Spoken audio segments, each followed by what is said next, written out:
الحمد لله والصلاة والسلام على مولانا رسول الله وآله وصحبه. شعبي العزيز،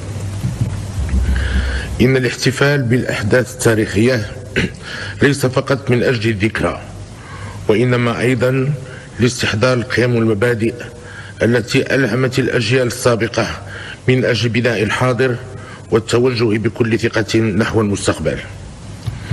وتخليد ثورة الملك والشعب المجيدة لا يخرج عن هذه القاعدة، فهي ثورة متجددة يحمل مشعلها جيل عن جيل، وإذا كانت لها دلالات وطنية راسخة تتعلق بتشبث المغاربة بملكهم والتضحية من أجل حرية واستقلال وطنهم، فإن لها أيضا معاني تخص ارتباط المغرب بمحيطه المغاربي والإفريقي.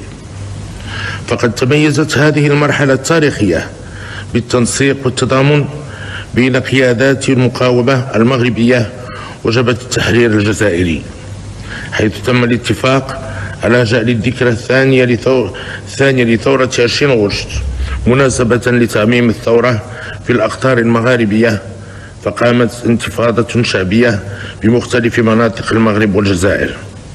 كما قدمت المقاومة المغربية الدعم المادي والمعنوي للثورة الجزائرية في مواجهة الحملة العنيفة التي كانت تتعرض لها من طرف قوات الاستعمار التي كانت تريد القضاء عليها قبل الاحتفال بذكراها الأولى.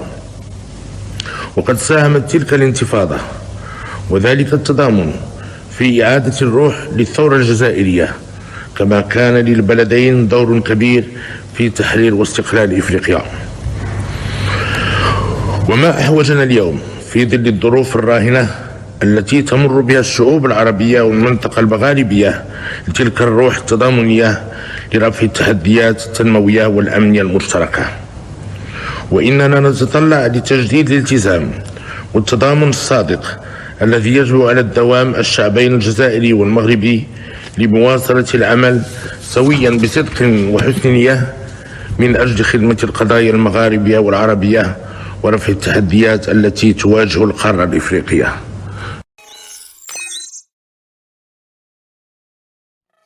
Le Maroc a toujours considéré qu'il fait d'abord puiser sa force dans l'intégration de sa sous-région maghrébine. Or, force est de constater que la flamme de l'humain s'est éteinte parce que la foi dans un intérêt commun a disparu. Les non-mobilisateurs de l'idéal maghrébin, promus par les générations pionnières des années 50, se trouvent trahis.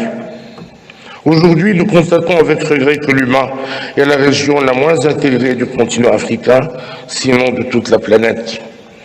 Alors que le commerce intrarégional s'élève à 10% entre les pays de la CEDEAO et à 19% entre les pays de la SADC, il stagne à moins de 3% entre les pays du Maghreb.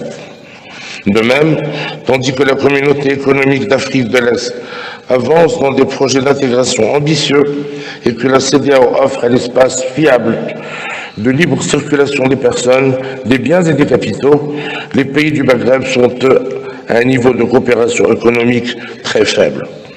Nos concitoyens maghrébins ne comprennent pas cette situation. Si nous n'agissons pas, sauf à prendre exemple sur les sous-régions africaines voisines, l'humain se dissoudra dans son incapacité chronique à rencontrer les ambitions du traité de Marrakech qui lui a donné naissance il y a 28 ans.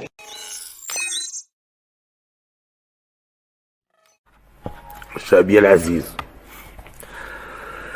إن ثورة 20 أغسطس لم تكن حدثا بارز في تاريخ المغرب فقط، وإنما كانت لها أبعاد وامتدادات مؤثرة على المستوى المغاربي والإفريقي. فما أحوجنا اليوم لاستلهام قيم التضحية والوفاء والعطاء المستمر لمواصلة حمل مشعل هذه الثورة المتجددة داخليا وخارجيا. فبهذه المبادئ والقيم وبالعمل الجماعي سنتمكن من رفع التحديات المتداخلة التي تواجهنا لتحقيق التنمية الشاملة وترسيخ الأمن والاستقرار الذي تتطلع إليه شعوب المنطقة. ونود هنا أن نشيد بالعمل الجاد والتحرك الفعال الذي تقوم به الدبلوماسية المغربية في الدفاع عن مصالح المغرب العليا وتعزيز المصداقية التي يحظى بها وزيادة إشعاعه جهويا وقاريا ودوليا.